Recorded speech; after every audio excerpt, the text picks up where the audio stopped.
Hello everybody, it's Starrapter here. Welcome back for another episode of This Week in Star Wars Canon, where every week I talk about it all, from the comics to the novels to the video games to the TV series and more. This week we have two new comics to talk about. First one is Darth Vader issue number 10. So this is part 4 of the Dying Light arc. We have Vader, who's trying to track down Jacasta Nu, who is trying to rebuild a new Jedi Order post Order 66. So she has this list of the potential Jedi younglings. So the Emperor wants Vader to actually secure Jacasta Nu without killing her, so she could provide the information to Palpatine. So in this issue, we have Vader tracking down Jacasta Nu through the Jedi Temple, and his mission is a success. He does get the information that he needs out of Jacasta Nu and discards her like trash, and doesn't tell the Emperor that he actually got the information. So getting into the things I liked about this issue, there was a lot of cool moments. First off, like the one moment where Vader finds Commander Fox, who doesn't call off his clone troopers in time,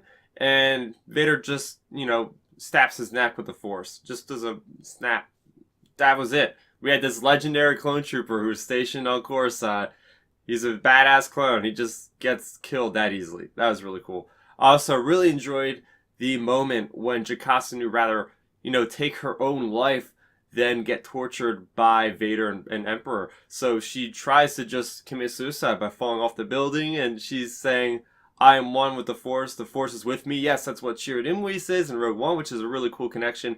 And next thing you know, Vader actually saves her with the Force, and she's like, no, like she really wanted to die because she knows she's going to have to get up the information, and it's going to be not a good experience. And just how Jacasta Nu got killed by Vader, it was pretty cool. You don't even see him actually doing it. It's just this red glow on the page, and you hear the lightsaber, or at least see the lightsaber getting ignited. So that was really cool.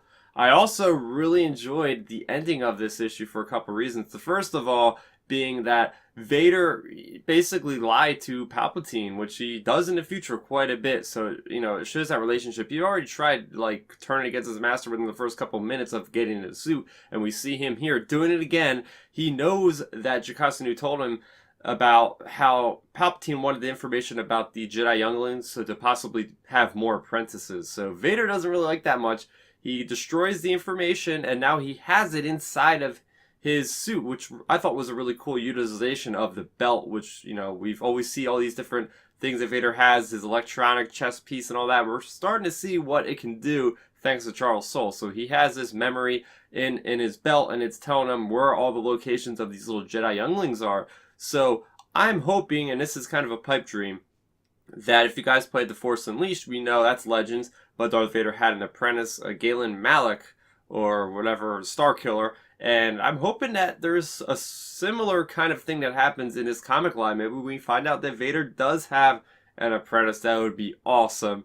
And one final thing that I really liked about this issue was that Luke at the end? Because we have this monologue that's repeated again from Jacasta Nu with images of her little holdout school on whatever planet that was. And she's saying, the Force is eternal. And it shows a character that looks a lot like Luke breaking through the wall of stone that the guy threw down there to save the place. One of the assistants of Jacasta Nu that we've seen earlier. And she's saying the Jedi will rise again, and it's showing what looks like Luke Skywalker getting through that. Now, I want to know what part of the timeline that is in particular. Is that going to be between The Empire Strikes Back and A New Hope, which is what the Star Wars mainline flagship series is doing? Or is that post Return of the Jedi, where we know that Luke has been on the lookout for any kind of Jedi artifacts he can to maybe even start up his own school because she has all that? Maybe that is actually where his school ends up being, and that would be insane because we don't know the information even from The Last Jedi and the source material, like the visual dictionary and all that.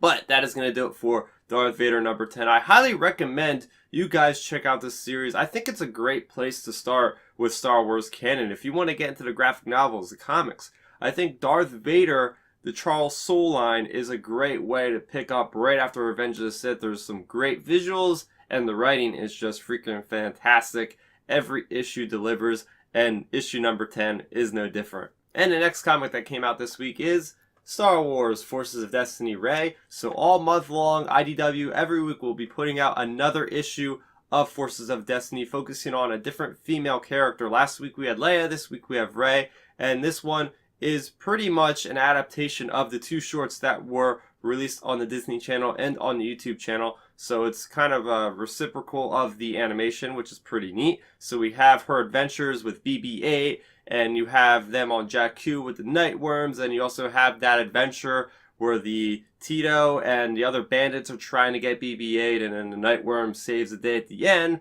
So if you've seen those episodes, you're really not going to get anything new from this particular comic, which is a bit of a bummer. I really like the artwork though, and I think it really translates very well to that whole Disney aesthetic and to what happened in the actual TV series. You can kind of get some freeze frames from those little shorts and kind of have them in the comic here.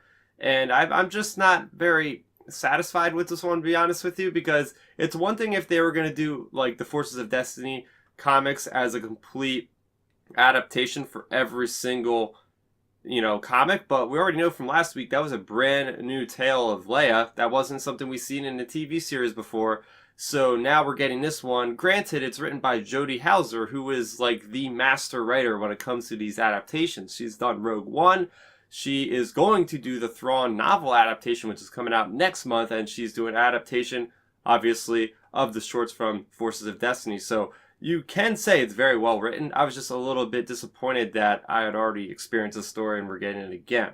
And just a reminder, I'm still running my Star Wars book giveaway for Star Wars Cobalt Squadron. You guys have until next Tuesday, that is January the 16th, to get your submissions in. You can find out all the details in that description below. So for next week's show, you guys can look forward to my thoughts on Star Wars number 42, as well as Forces of Destiny, Rose and Paige. I do these videos every Wednesday, so make sure you're subscribed to the channel so you don't miss out on when the next one goes live, as well as all my other content that I upload on the YouTube channel on a frequent basis. I'm Starrapter. I want to thank you guys for watching, and may the Force be with you always. Thanks for checking out the video. Please hit that thumbs up symbol. It helps me know that I'm making content that you guys enjoy. And if you enjoyed this video, I also include 2 videos down below you guys should check out. And please consider subscribing to this channel. It helps support me, and it notifies you guys of when I get new videos up on the channel. You can also contact me on Twitter, Facebook, and Instagram at Starrapter.